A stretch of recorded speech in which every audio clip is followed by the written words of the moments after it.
Indie Live Talk Radio. Good morning, it's Indie Live Radio, and in today's daytime show, we're going to do something a bit different, something that we intend will become a regular part of our morning broadcasting schedules.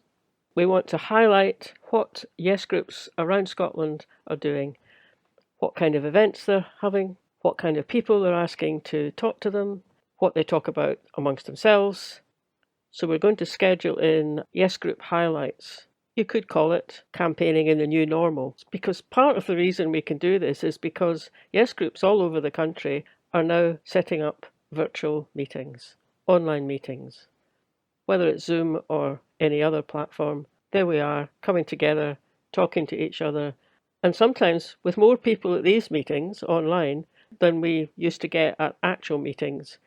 So if you've had a really good discussion recently at your local Yes group, or you ask someone to give a talk and you think that's worthwhile sharing with the rest of the Yes movement, include any question and answers there might have been, just get in touch with us, let us know, and we'll have a chat to you about the best ways to get the recording done, how to get it to us, and how you'd like us to promote the event, because it is your event, it's your content. It's great for us that you want to share it, but it is your event. Have a look on the blog on the Indie Live Radio website, and you'll find more information there about how to contact us. Our Yes Group highlight this week is coming to us courtesy of Yes West Fife, and we're really pleased that they're sharing this event with us. It's a talk by Dr. Craig Dalziel, who is Head of Policy at Commonweal think tank, and Craig is going to be discussing routes to independence, alternative pathways that could be taken if the Westminster Government continues to refuse requests for a referendum. Craig's talk lasts about an hour, and then after that there's a further half an hour or so of questions and answers from the people attending the event. It's now my great pleasure to welcome Craig Dalziel from Commonweal, who has been blogging about alternative routes to an indie ref, or to independence. And I thought it would be with our last physical speaker was talking about the possibility of list parties and the possibilities for getting to independence other than a Section 30. And I thought it would be useful if Craig could share with us his views of various routes to getting independence. Over to you, Craig. Thank you. Hi, everyone. So I'll just rattle straight into it because there's a lot to go through. This talk's going to be made up of two halves, really. The first half, I'm going to go through, why the Plan A is currently the Scottish Government's preferred option, what that is and why it came about. I'll talk about the different reasonable alternatives that are ahead of us, the pros and cons of each of them. I'm going to give one unreasonable alternative as well, because it's one that I see popping up every now and again, especially on our favourite platform, Twitter. And then I'm going to talk about the thing that is the barrier to actually all of them, and that is, how do we get to past the problem of Boris Johnson, or the Prime Minister of the UK, whoever it happens to be at the time, or the Westminster Government in general. How do we get their permission for independence, or how do we get their acceptance that independence is happening? And that'll take me into the second part of the talk, which talks directly to a Commonweal paper that we published earlier this year called Within Our Grasp, that talks about a maximum pressure campaign designed to use the tools that we have to apply leverage to the Westminster Government to get them to give us what we want. So, a quick bit of background. If we remember back to the 2012 to 2014 independence campaign, and we remember the Edinburgh Agreement that was signed in October 2012, That agreement actually was the point where I came off the political fence, as it were. Before that, if you'd given me a 3-option referendum on independence, Devo Max or status quo, I would have probably voted for Devo Max. The signing of the Edinburgh Agreement codified the idea that it would be a binary independence or nothing referendum. So I then had to immediately think, well, which option gives me more of what I want than the other? And I ended up coming down on the independence side for that. Although I've met people who were sitting on the exact same fence post who went on the other side of the fence as well, and decided that even though Devo Max would have given them more, independence was still too much of a risk. First slide, I'm already on a diversion. So the important thing about this agreement is that at the time, and still now, the UK Constitution was not entirely clear on whether the Scottish Government could hold a referendum pertaining to matters that the Scottish Government itself couldn't legislate on. Could the Scottish Government have an advisory referendum on a reserved matter? And would the UK Government and the Scottish Government be bound by the result of that referendum? The Edinburgh Agreement basically acted to clear both of those up. Both governments agreed to abide by the results, and the UK government used a Section 30 order in the Scotland Act to transfer the power to hold a referendum temporarily to the Scottish government. It's still not clear if it had to do this, but it did it anyway, and it just got rid of any ambiguity. We come up to today, this plan is still the Scottish government's idealised, still the Scottish government's preferred option. It still wants to get to a second referendum via a Section 30 order. The Scottish Parliament has twice voted in favour of holding an independence referendum. The first time it did it, Theresa May, who was the Prime Minister at the time, responded by saying, now is not the time. And so the First Minister, Nicola Sturgeon, actually decided to not submit that Section 30 request. There were letters back and forth. There was talk of, well, what would you say if we did submit a request? But it didn't actually happen. There was no official request. After the second Parliament, sorry, I think someone's got their mic on. Sorted now. After the second parliamentary vote, there was a formal Section 30 request, and Boris Johnson officially replied no. That was at the start of this year. Following that,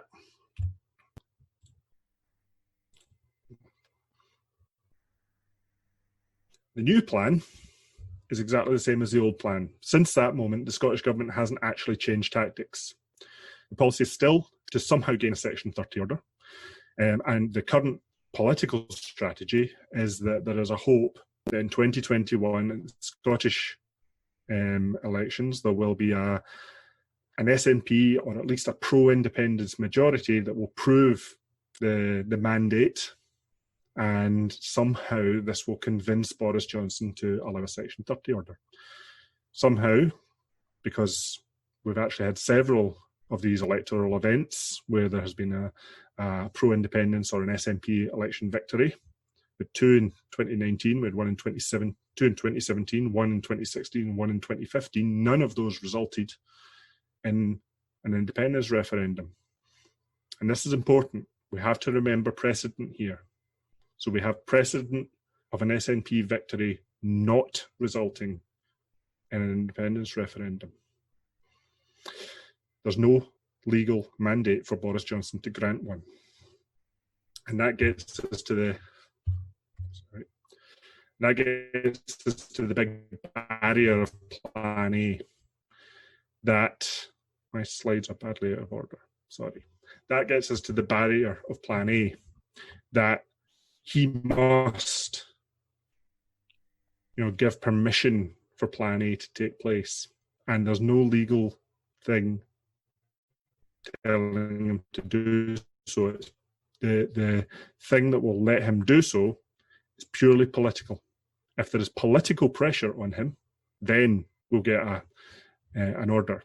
until that happens, he will be able to refuse one. So maybe we need to think of another option. And there's been multiple plans B mooted. So I'll go through what they could be. The most obvious one is for the Scottish Government, rather than to have a Section 30 order and a sanctioned referendum from Westminster, is just to hold an advisory referendum. Note that I'm not saying that this would be an illegal referendum or a wildcat referendum or any of the other pejorative terms that go around. What this will involve, potentially, is going to the Supreme Court and having them clarify the UK's constitution. Is it actually possible for the Scottish Parliament or the Scottish Government to hold a referendum on a reserved matter? If the court decides that it is possible, then an advisory referendum of this nature would not be illegal. In fact, it would be perfectly legal.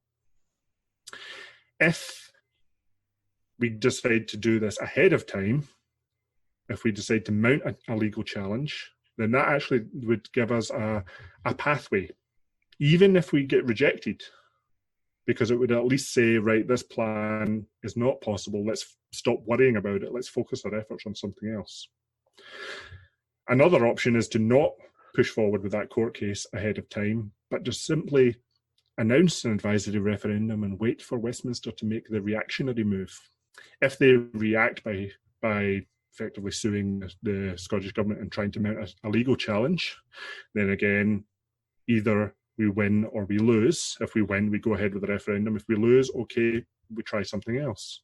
If they decide not to react and not challenge it in the courts, then we still win, because simply allowing it to happen is the UK government also accepting that it would be possible to hold one. This puts us in a very different position from, say, Catalonia, where there is an explicit barrier to independence referendums in the Spanish constitution. So their 2017 referendum was illegal under Spanish law. Whether that was morally right, whether they have just a badly written constitution, that's a whole different angle, but the law as written was a barrier there. This is not the case in Scotland.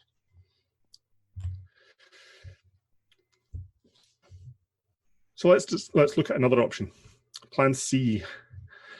This is an option that actually was SNP party policy for at least a time.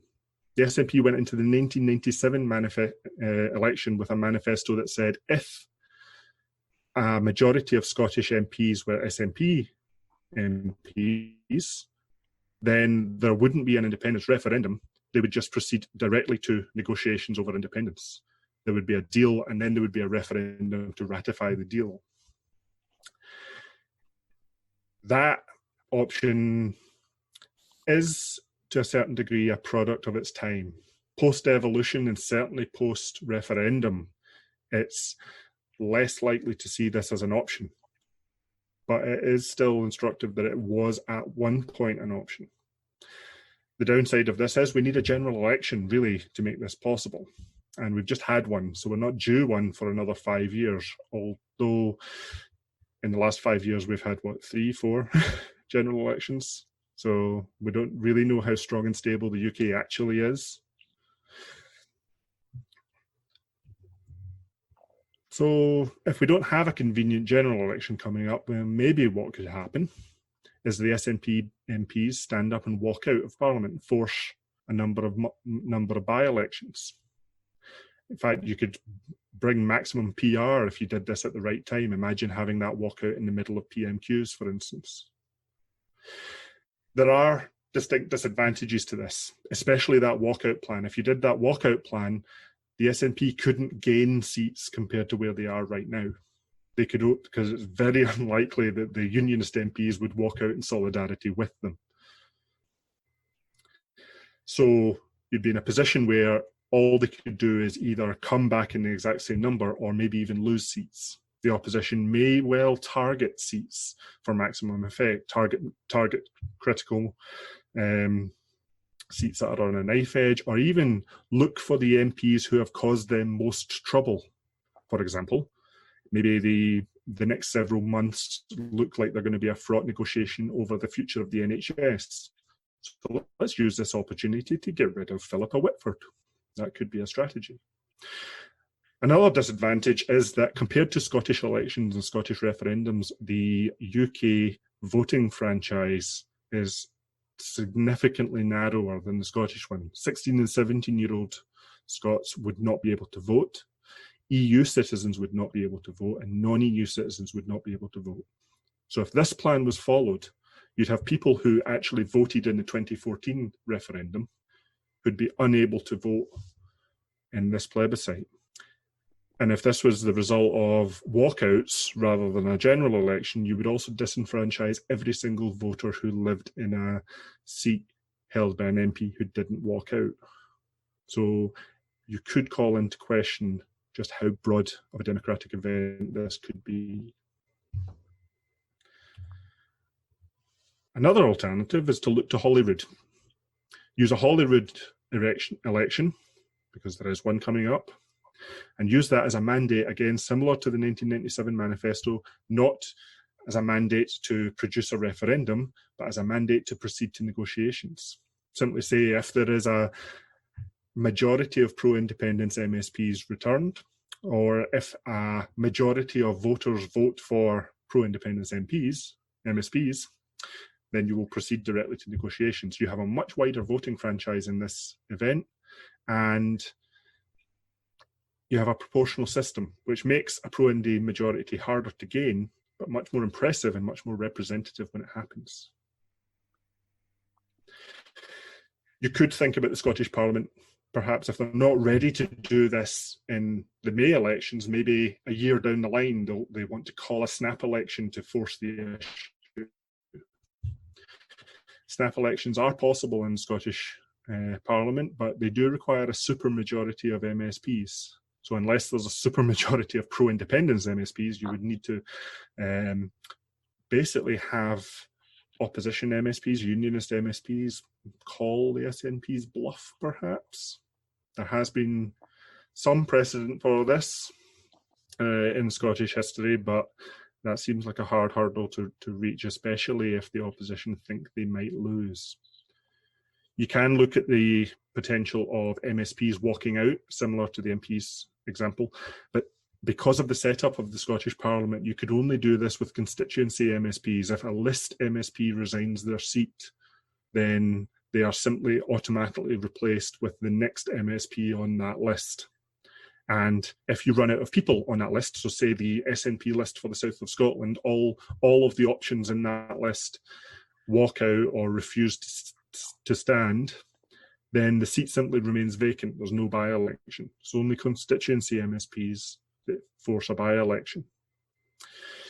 It's also fair to say that the Scottish Parliament receives somewhat less media attention than Westminster. Walking out during PMQs and personally embarrassing Boris Johnson is one thing. Having the Holyrood Parliament see MSP walkouts might not attract the same attention, especially internationally. However, if this option was taken, the prospect of the First Minister herself putting her career directly on the line for independence could be a compelling one. The next option is a national covenant. In 1949, there was a movement to try and gain home rule via a national covenant, a petition writ large. It was signed by over 2 million people in Scotland. You don't need a specific date to do this. You don't need to wait for a convenient election to come along. You could organise, you don't even really need a political party to organise this. The Yes movement, if it was sufficiently well organised, could push this forward. And at least one effort is already underway to do this using new digital technology. However, that motion currently lacks official endorsement from the SNP, currently lacks official endorsement from the Scottish Government. The Scottish Covenant of the 40s and 50s, when it was submitted to Westminster, was simply filed in a drawer and ignored. It was just, there was no action taken on it. I believe that a similar scenario would happen with one of these national covenants, especially if there was no endorsement from the Scottish Government. Why should Boris Johnson pay any attention to it if Nicola Sturgeon didn't? Then we get to one that you see again on our favourite social media platforms, the Unilateral Declaration of Independence. Now, it's not fair to say that this is an impossible route. Countries have gained their independence by unilateral declaration of independence. At least a dozen have done so. Some of them have gained their independence from the UK by this method. But this has sparked wars. Tens of thousands of people have been killed or displaced in those conflicts. It's not an option I wish to see for Scotland. It also puts Scotland in the position of having to get international recognition and putting the matter of international recognition not in any legal framework, not in any expression of democracy, but purely in terms of realpolitik. If a country can benefit by recognising Scotland, it will. If it doesn't, it won't. Countries like Belgium, Bangladesh, Indonesia, they had their UDIs and did so successfully. But you've also got to think of the examples of Kosovo, Somaliland, and Artsakh. That top flag there is the flag of Artsakh. I actually really love it. It's the flag of Armenia with a divide put across it, which says, "Yeah, we're still part of Armenia just now, but we want to be not." Really nice bit of flag design. So I cannot from here predict what would happen if Scotland declared a UDI in terms of the international community. I don't think anyone reasonably can.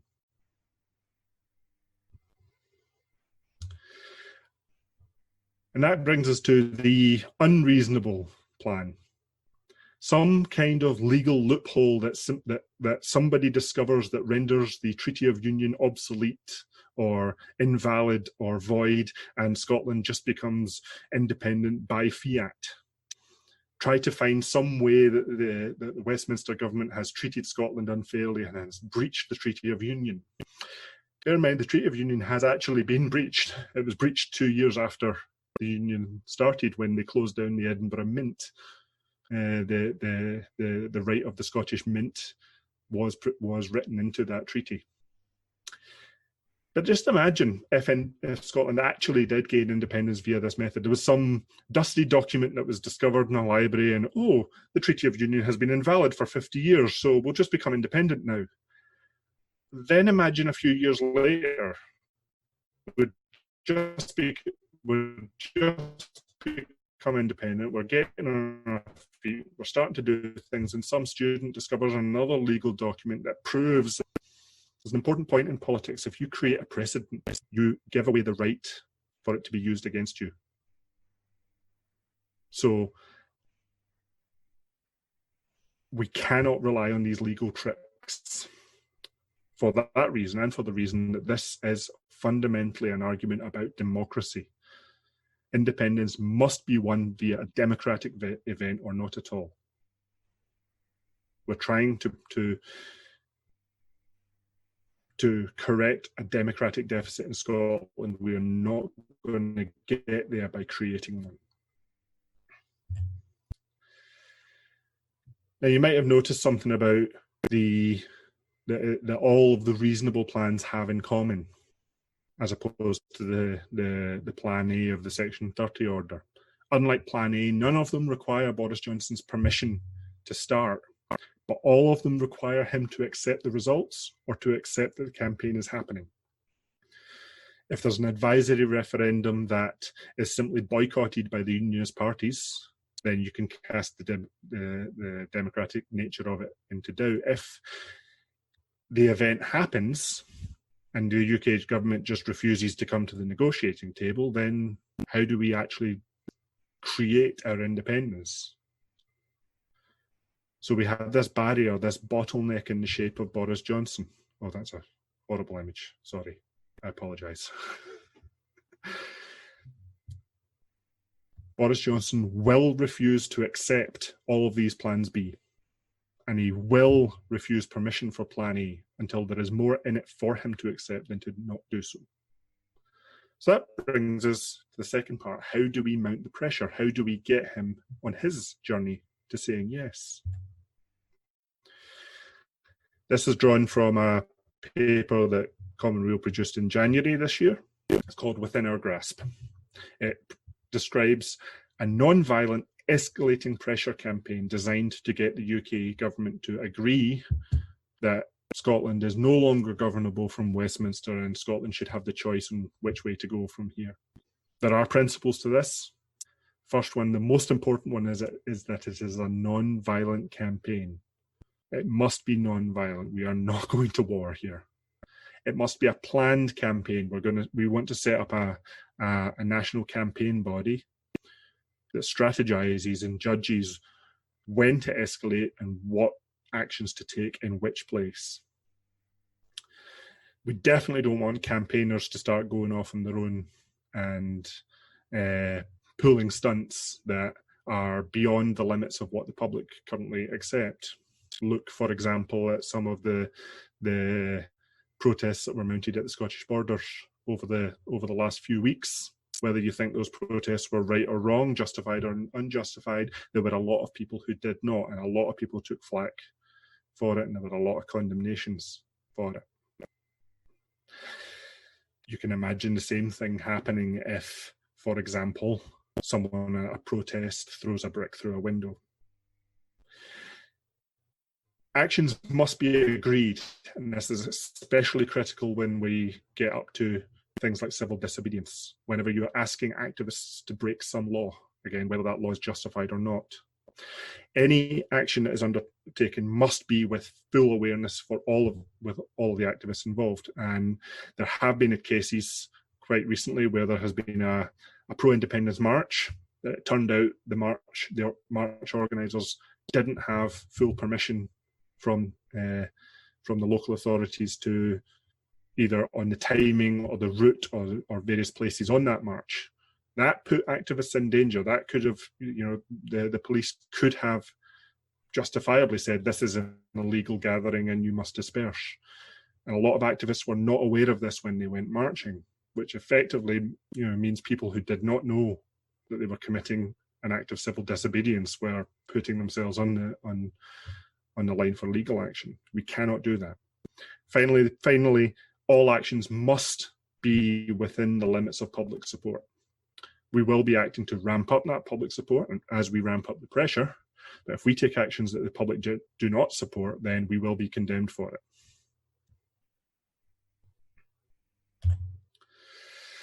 So very quickly, we'll go through the phases of the campaign. The first phase 0 really, because we're already at this point, is normalisation. It could be said, up until quite recently, that independence was a fringe issue, and you could argue that the people who held pro-independence views were, not really worth considering. The stereotypes of daubing yourself in woad, putting on the kilt, and charging down the high street was definitely there. I noticed that disappear in 2013 during the Edinburgh March. There, you had 30,000 people out there. It was the largest march Scotland had seen. Trying to get 30,000 people out for marching for anything, was unheard of. Think about where we are now. Getting 30,000 people for a march in Edinburgh today would almost look like a failure. Yet back then it was a major success. Just shows how far things have pushed on since then. But the critical thing about that is, if you look at the screenshot on the slide, or if you go back and you look at videos there, look at how normal everybody is. Even if you disagreed with independence, you couldn't argue that it was a fringe issue anymore. Anyone in your family and your friends and your work colleagues could hold this view. And no one in politics can pretend that independence isn't an issue worth talking about. Everybody frames their politics and political manifestos around their support or opposition to independence. And even senior Tories now admit that pro-independence support is now in the majority in Scotland. So that's that. We're already at this point. We need to start ramping up that pressure. The first stage with that would be confrontation. Be a lot bolder with language when talking to pro-union politicians. Confront them with the consequences of the union on Scotland and the consequences of their support for the union. I want to see more SNP MPs in Westminster demanding answers to their questions, because too often MPs will answer a perfectly reasonable question, or ask a perfectly reasonable question, and the answer will come back, but you support independence, or Scotland would be terrible on independence. They don't actually get an answer to the question. I'd like to see MPs ramp up their language, call points of order if need be, and get that answer. Pro-independence supporters can do a lot here. We need to be getting out into the media We can't just stick to the pro-independence media like the National. We need to be writing into the pro-union newspapers, or calling into political shows on the BBC, or getting invites to the audience for question time and debate night. Get ourselves there and start asking those hard questions. Start being more visible with our activism, and especially in places like pro-union newspapers. Start to confront their readers with the consequences of the union. The Scottish Government could be doing more, putting out more press releases attacking the consequences of policy, not just being equivocal and diplomatic, just being far more straight, far more strident with language.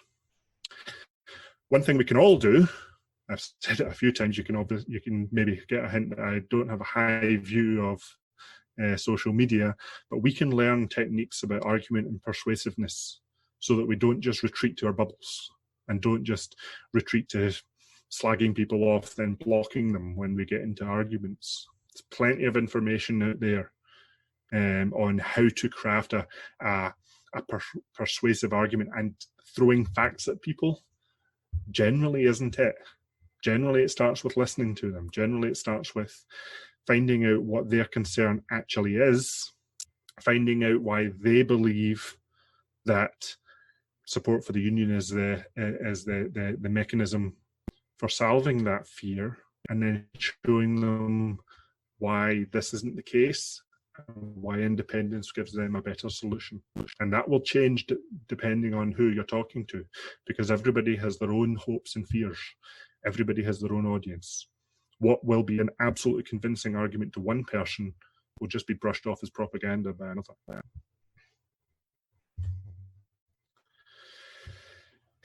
Phase 2, and this is where it starts to get fun. Mockery and boycott.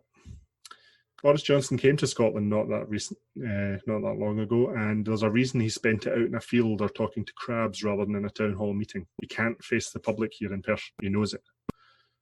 We should ramp that up. We should start making it very difficult for the Westminster Cabinet or MPs to govern Scotland. Whenever they make an appearance here, again, confront them with the politics, but mock them as well. The famous incident of Mary Maloney in the picture there following around Winston Churchill with a cowbell, and every time he opened his mouth, start ringing it. We all remember the moment in 2014, days before the referendum, when a bunch of Labour MPs came up to support their party, and someone followed them around with a rickshaw blaring out the Star Wars Imperial March. That was the moment of the campaign for me. We need to start speaking to our artists and creatives. They live and breathe this kind of provocation. You don't do, just as you don't do politics from a position of comfort, you don't do art from a position of comfort either. There's a reason why all the best art is on the yes side. And I mean that. Can you think of a pro-union piece of art or creative endeavour at all?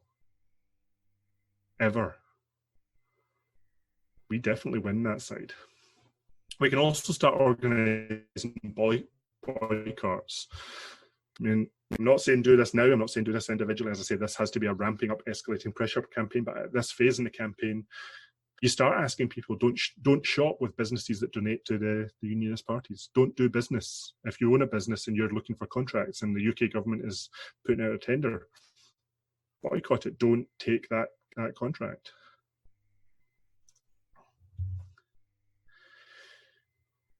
Then we ramp up even further. Now, coming from my background out in the world of business, I always found that far more effective than a strike was the dreaded phrase "work to rule." You can do a lot of a lot of mischief simply by reading the rules as written. So maybe we get the Scottish Government, instead of just complaining that they're only hearing about government policy through the newspapers, just simply refuse to acknowledge them until they come through proper channels. MPs, this is where they can have a lot of fun. They can start using points of order, they can start using the arcane rituals of the House of Commons, and there's a lot of them, and start actively disrupting Parliament. I know some people have suggested walking out of the chamber at some point, and parties like Sinn Féin, they have a valid reason to do that, of not taking up their seat, and that is the correct decision for them, for the reasons that they give. But while MPs are in the chamber, can they not put a lot more pressure on Boris Johnson by making the chamber stop working? One rule I'd love to see tried out is the one that used to be called the I Spy Strangers rule. House of Commons technically doesn't allow members of the public into the chamber to watch proceedings, and if an MP spots a member of the public in the chamber, they can activate this standing order, and the Parliament has to take a vote, and if the vote is passed, all members of the public are ejected from the chamber. This was actually used once by an Irish nationalist MP to eject the Prince of Wales from the House of Commons. This also involves turning off all the cameras. So again, imagine calling this during PMQs or during a major Boris Johnson speech. Bear in mind that in the current COVID situation, with the procedures they have down there, it can take over an hour to cast a vote. Now, it's very unlikely that this vote would succeed for obvious reasons. But if you can disrupt the House of Commons for a full hour just by calling a point of order that calls a vote, then you can do a lot of damage to the ability for the House of Commons to govern anywhere, never mind Scotland.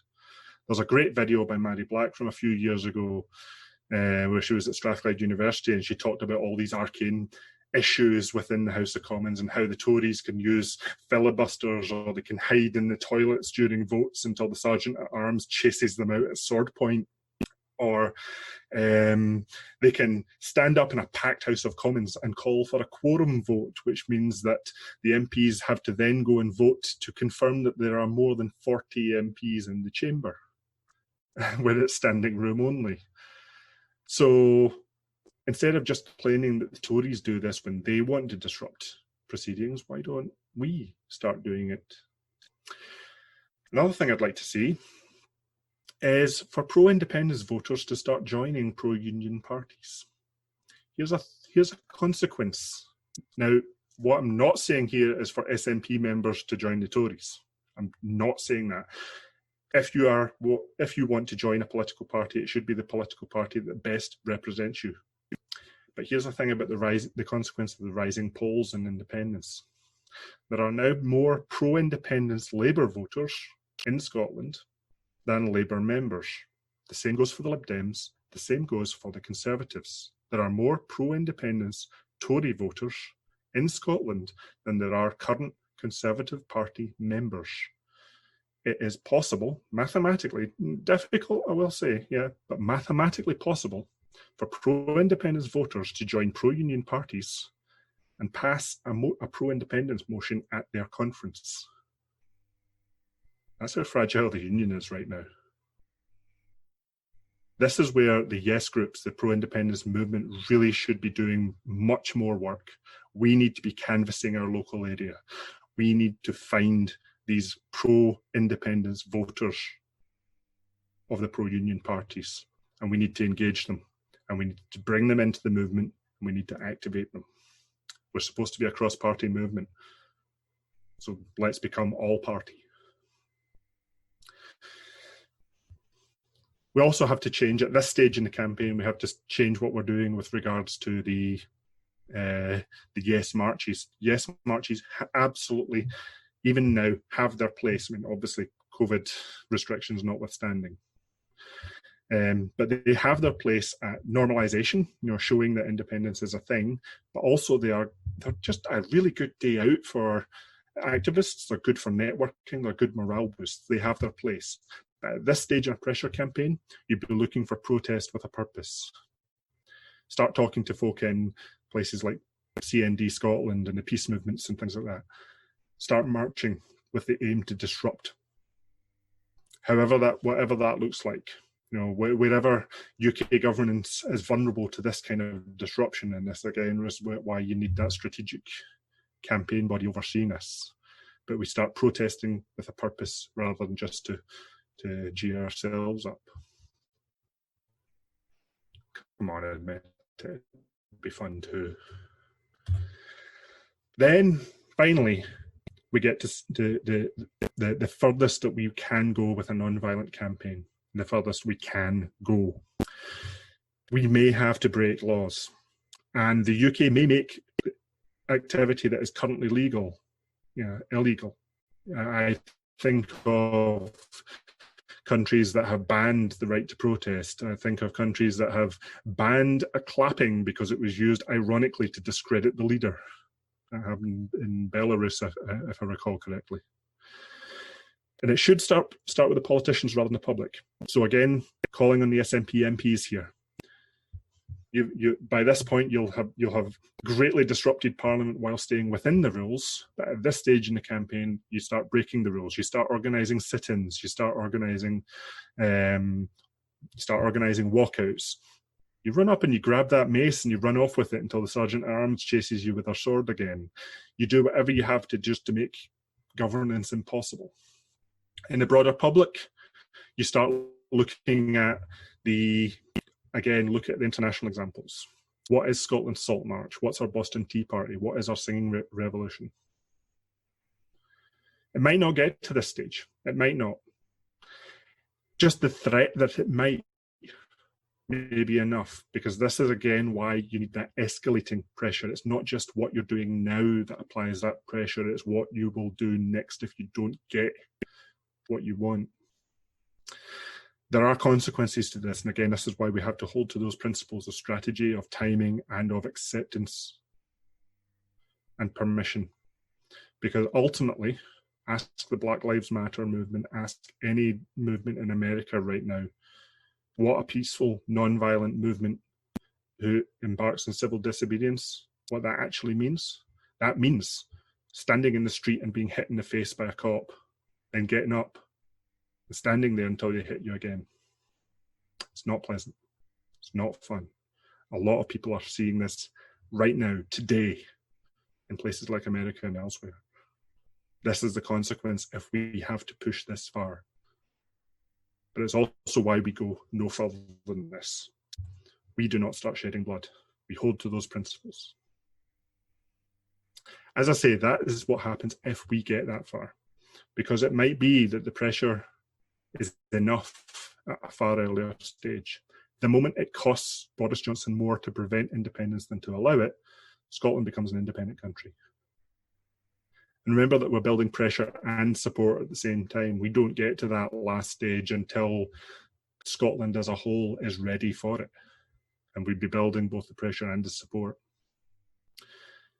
To me, that's a far better strategy than doing, frankly, what the Scottish Government has been doing up till now, which is just waiting for the polls to change of their own accord and to keep asking permission it knows will never come. This is a campaign that is designed to win Scotland independence, not just win another election. So thank you for that. Just to say, I have to finish all my talks with something like this. If you've enjoyed this presentation and you want to read more, please go onto the Commonweal website, commonweal.scot. Go into our policy library. You can find our paper within our grasp, and you can read more about what this campaign would look like. Normally at this time, I would point people at our shop and get you to buy merchandise like our books on a Green New Deal or how to start a new country, our blueprint for independence. Unfortunately, due to COVID, our shop is closed. But we are looking to try and get that reopened as soon as we can. Finally, Commonweal as an organisation, we are entirely supported by folk like yourself giving us a £5 or a £10 a week. I know that this has been a horrible time for people, but if any of you are not already supporters, you enjoy what we're doing, you think we're doing valuable work, and you have a little to spare, then please consider donating to us. We have a donation button on our website. You can sign up either for a one-off donation or even better as a regular supporter. So thank you for that. I'm going to pass back over to Julian now, and we will have a little bit of a Q&A and a chat until you're all sick of the sight of me.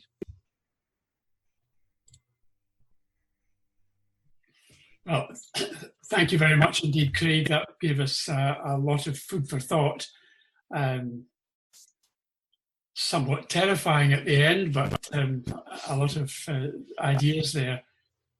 I wonder if, because there are so many people, I'm not able to see everybody at once. So perhaps you could indicate that you have a question by typing it into the chat box. There's a couple of questions that are in the chat box and a couple of comments as well. So if I start with the questions that I've got written down, there's one from Jean, and her question is, what could change that might make it politically expedient for Boris Johnson to grant a Section 30? What change would make that his mind change?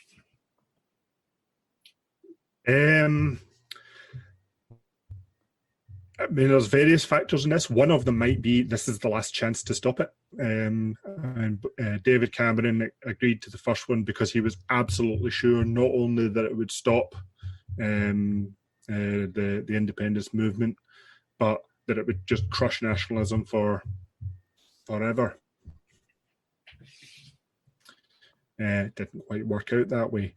If Boris Johnson felt that, well, if we have an election this year, we might win it, but next year we certainly won't, then the rational thing to do is to have one this year and push hard to win it, and then say, right, we really mean it this time, no more for a lifetime.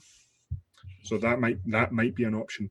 It could also simply be that there is party pressure underneath him. Maybe those pro-independence Tory activists are already starting to feed into the parties. He sees what's happening, and again, has to do something to check it.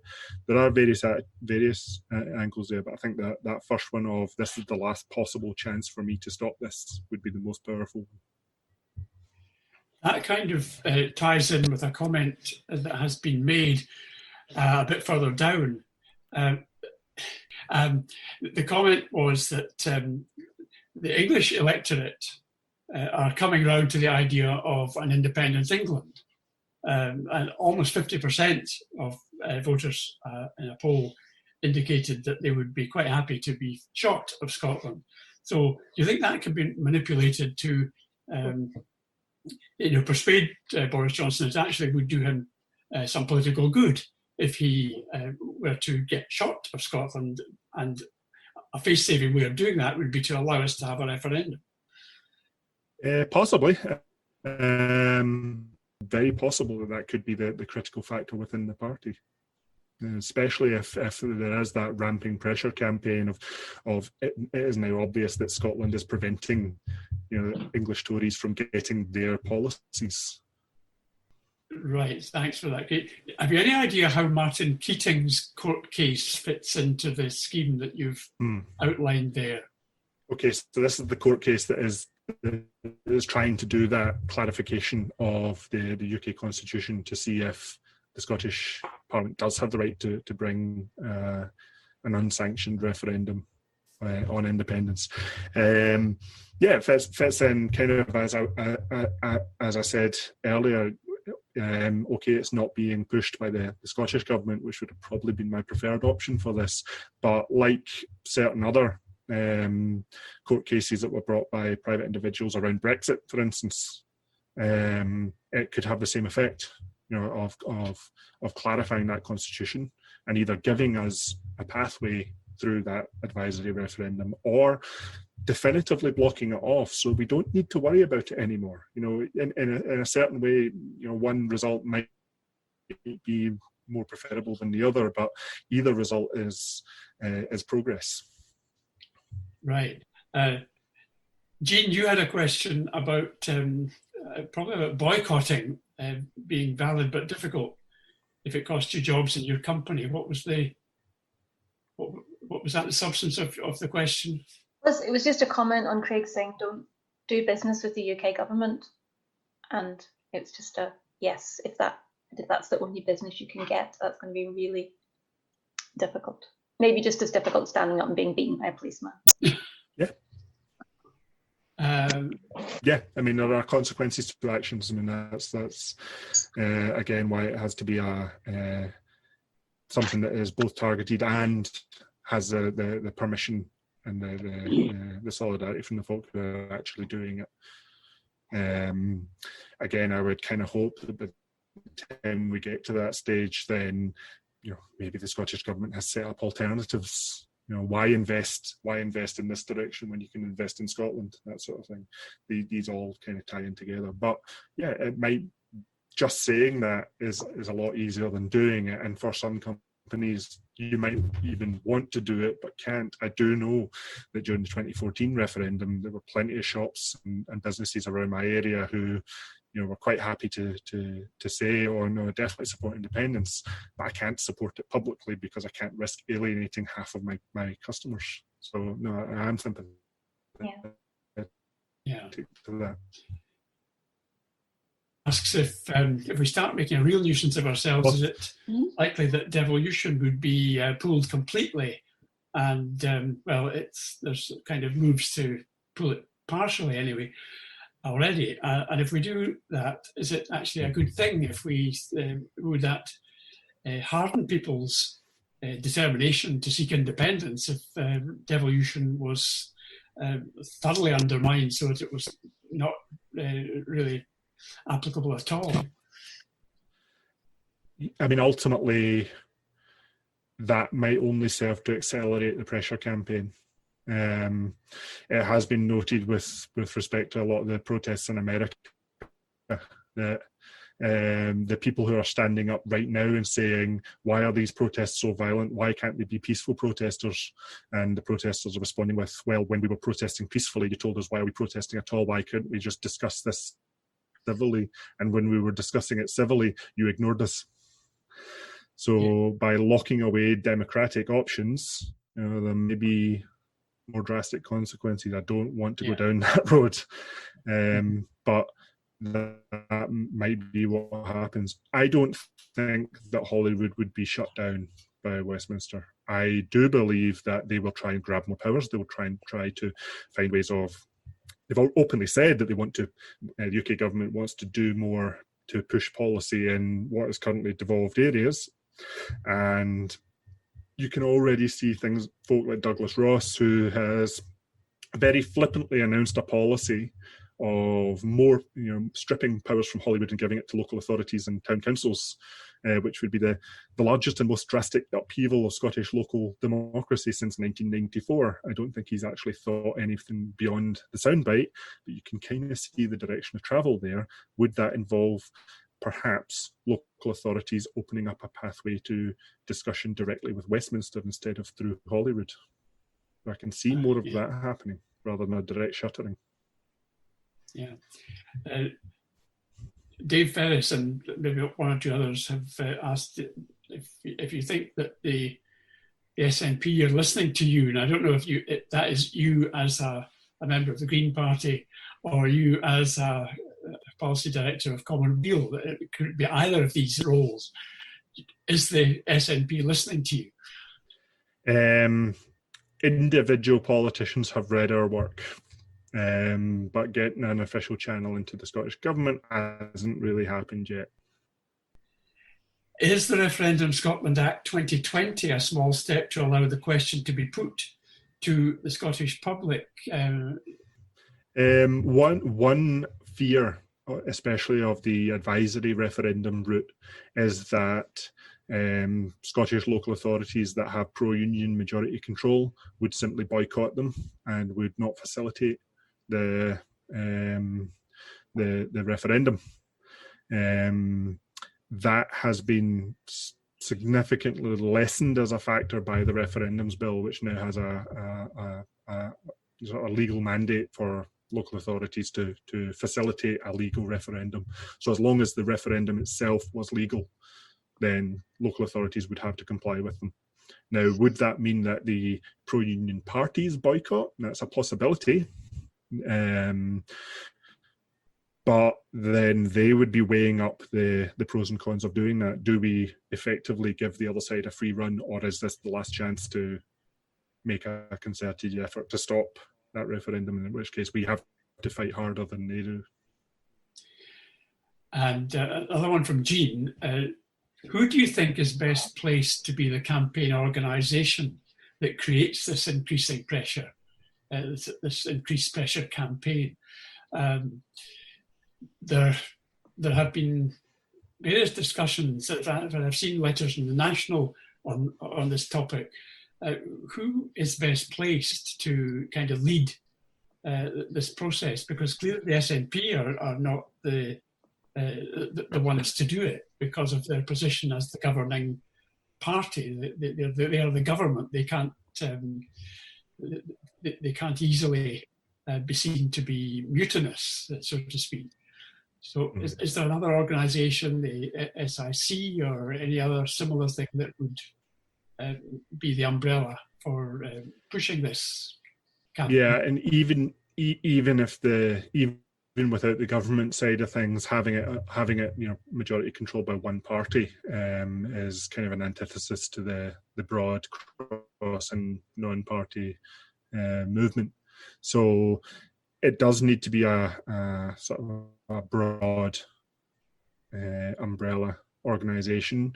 I know there are issues with SIC's organisation. There are and its history and everything to do with that. And okay, fine.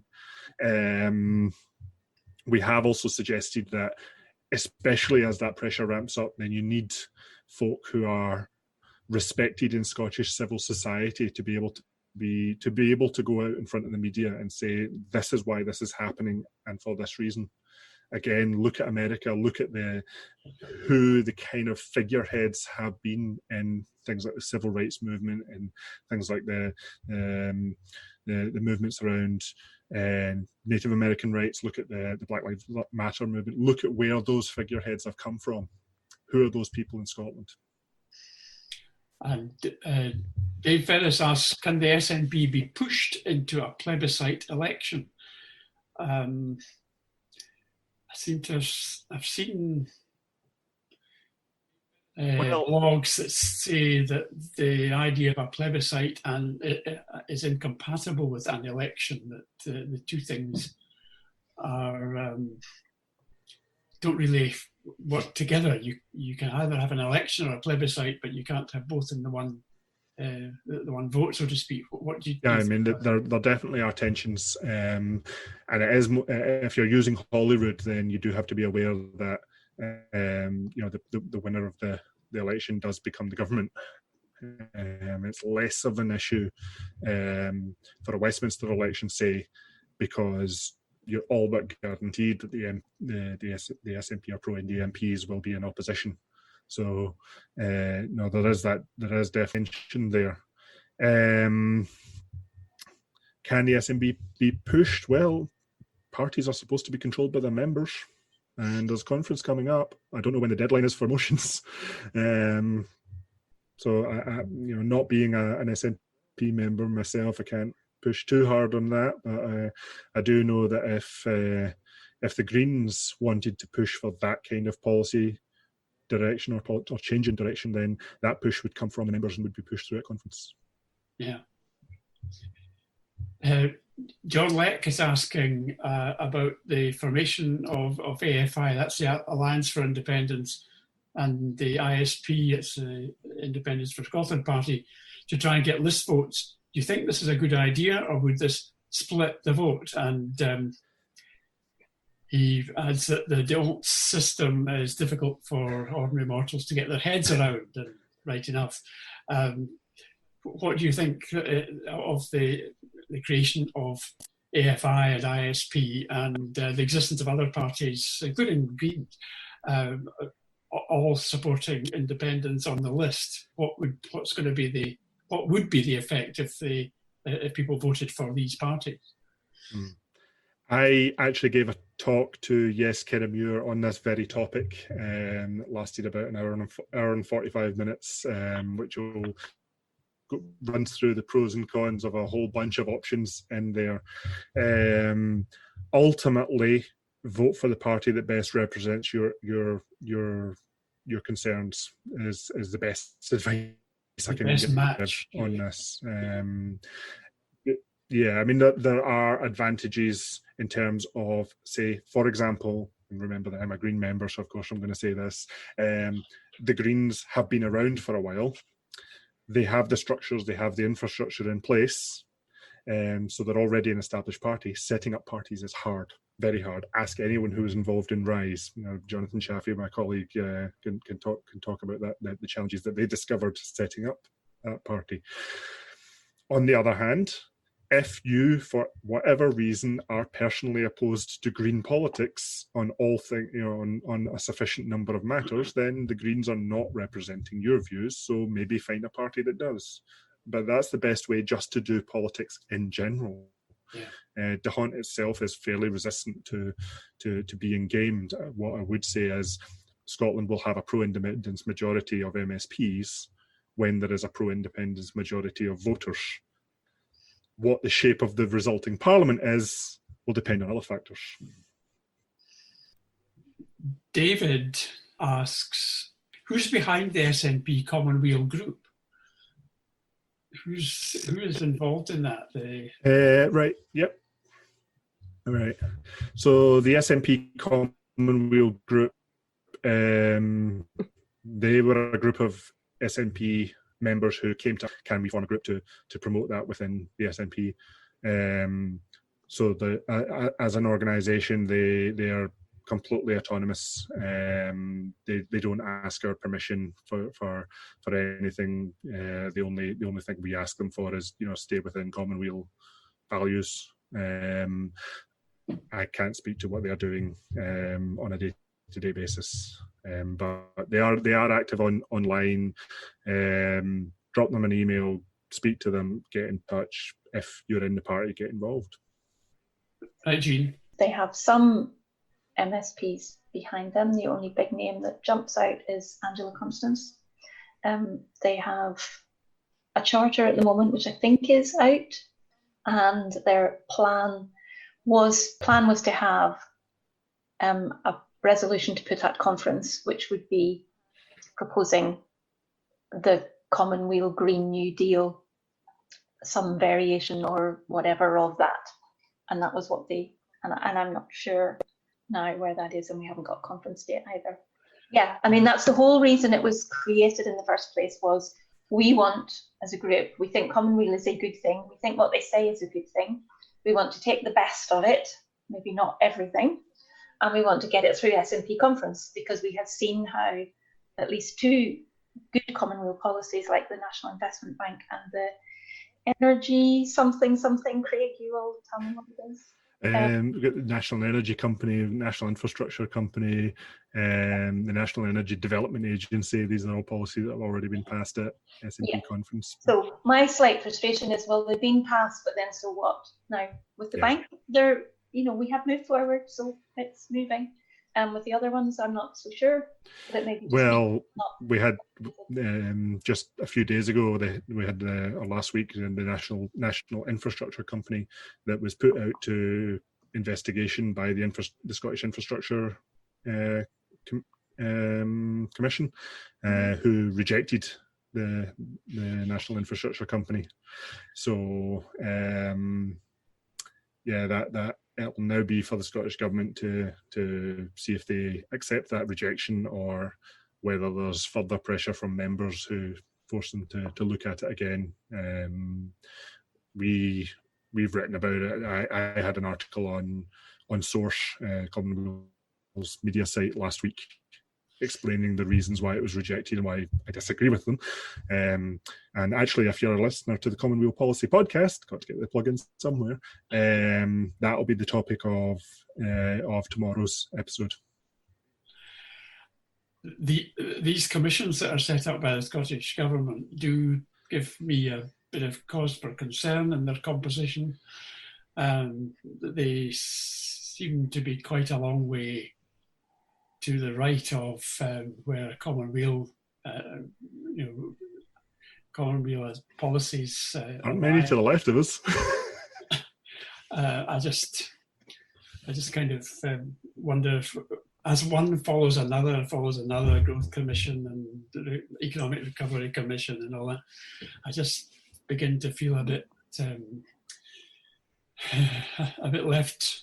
A bit to the left of all the committees that are being set up. Oh, that's just me, and I think there may be other people who feel similarly, but we just have to look at that. Just you. Any other questions? Anne and Scott have got a question at the bottom there. Why why are the Green Party not charging ahead in the polls? Yeah, that's a good point. The Green Party should be, you'd expect, getting a better rating in the polls as the other party that supports independence. Their established credible foreign date, not one other issue more important than the environment and importance. So why have they not been able to capitalise on the climate crisis to get folk to back them? I mean, this is getting a wee bit away from roots to independence, but as a Green Party person, the Greens should be more popular than they are in the poll ratings. Any idea why that is? Well, it is worth saying that we generally find that people are in far closer agreement with Green Party politics, or the actual policies than they maybe are with the party, and there's probably a variety of reasons for that. Possibly simply that a lot of politics still happens in a bit of a bubble. Even in hyper politicized Scotland, you can pick someone off the street and ask, show them a photo of a politician, and unless it's Nicola Sturgeon, and even if it is her, they don't know who it is. Yeah. Richard Leonard comes to mind. Any of the front bench, really. But it's also worth saying that most of the elections we've had recently have been Westminster elections under a first past the post, where it's almost not worth the Greens standing in most seats because it's very difficult to get anywhere. Whereas in a proportional system like the Scottish Parliament, it's possible to make some gains. So we haven't had a Scottish election since 2016, and a lot has changed since then. So who knows? Maybe next May we'll throw some more Green MSPs into the Parliament. We'll see. Remember, these tipping points can happen very quickly. It wasn't so long ago that the SNP had a party the size of what the Greens currently were, and had, not much more in terms of representation. Look at them now. Any other questions you want to ask? The one about the digital covenant. A good backup is the digital covenant a good backup plan, and therefore should we all be signing it anyway and encouraging others to do so? Before you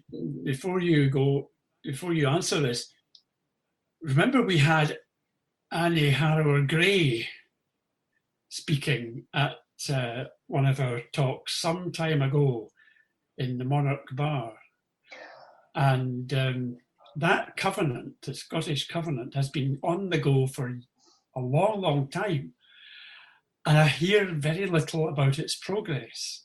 I know that we signed it and sent it off, and it was on paper, but I think that they were going to digitize it, but I have no idea where that is or what's become of it. If anybody else has any idea about it, please let us know. What do you think about that then, Craig? I'm going to stop short of a direct endorsement of that particular covenant at this stage, simply because I haven't fully investigated the ins and outs of the group organising it. So I'm not, I don't know quite enough about what they're doing to say this particular group you should, give your data to, which is ultimately what is happening. They are trying to use fairly new, fairly advanced blockchain technology as security behind this. And if you ask me to explain blockchain, I'm just going to cancel the call right now and start running. Please don't. But the principle of using it as a backup, I would say a lot of these plans are not mutually exclusive. We could be laying up the pressure by applying multiple of them. I would be much happier if a petition of this nature was coming from or was endorsed by the Scottish Government. So maybe that's the next step for this group, is to get that endorsement, and then we can all pile on. Because, as I say, why should Boris Johnson care about it if Nicola Sturgeon doesn't? Yeah. There's a good point from Fiona McGregor, which is as a former civil servant, she knows that one of the most distracting things about civil disobedience is subject access requests. And if these were flooding in, they would have a tremendously disruptive effect. You didn't mention the kind of procedures for that might be invoked, and the subject access requests. These are requests for information, I think. And if we sent in lots and lots of these, would that be a way of disrupting official procedures? And I think that one of the first tasks of the coordinating body for this pressure campaign would be to find out all of these potential actions. You know, where are the loopholes? Where are the weak points to exploit? So if that's one of them, that then goes on the list, and the body then places it at, right, once we ramp up pressure to this level, activate this action, this action, this action. And if that's one of them, yeah, definitely put a pin in it. Yeah. As I say, this pressure campaign cannot be, you know, ad hoc from activists, so don't all start putting in your subject access requests right now. Let's wait until we get the campaign going. Yes, yeah. One late question from John Leck. He says he knows that you have written extensively about this, Craig, and Indie Scotland must have its own currency. This is an issue that the SNP seem to ignore. Very frustrating, and the discussion of an Indie currency by SNP MSPs and MPs is simply embarrassing. Can I recommend, John, that you come to Grassroots Open on August, what did I say, 25th, where I'll be giving a talk on currency and economics. And for those of you who've heard my talk on currency and economics, this is a totally different one. I had to recast the whole thing. But you'll hear a bit about currency and economics there. And I think there's general agreement that our own currency from as early as possible is absolutely essential. However, Craig, have you got anything to say on currency? But yes, you're right. The discussions are simply embarrassing. I mean, I had a discussion with Annabelle Ewing at the last branch meeting, and Nicola too said this, that the Bank of England is lending money to the British government, and we'll all have to pay it back. That is utter nonsense. And for senior politicians to be talking in those terms of debt and and lending money from the Bank of England and borrowing money from the markets and so on, that is all just neoliberal nonsense. And my talk will kind of mention that. So I agree with you that it's embarrassing to listen to them. Any other points? Alistair says, when's the pressure coordinating group going to get organised? Well, Craig, I don't know if there is a pressure coordinating group. It'll happen the moment the Scottish Government gets serious about independence. If you want a slightly provocative answer, yeah. Right now, we're a think tank who have laid out a blueprint that we think will win. We need folk to get acceptance on this as a way forward. So again, write to your parliamentary representatives and ask them, have they read the paper? If not, here's a copy. Do you agree with it? Can we push forward on it? So the pressure works on other fronts as well. Right, thanks, Craig. I think we'll need to call a halt to the questioning now. Craig's worked his socks off for an hour and a half, I think. Thank you very much indeed, Craig. It's been a pleasure listening to you, and I'm sure we'll meet up again somewhere soon. This is Indie Live Radio, and you've been listening to the first of a new series to be called Yes Group Highlights. This week's highlight came to you courtesy of Yes West Fife, and once again, thank you very much for sharing the content with you. If you want to know more about Dr. Craig Dale's ideas about the alternatives to independence, then have a look on his website. It's called The Common Green. There's a couple of articles there that he's written on the same topic. Indie Life Talk Radio.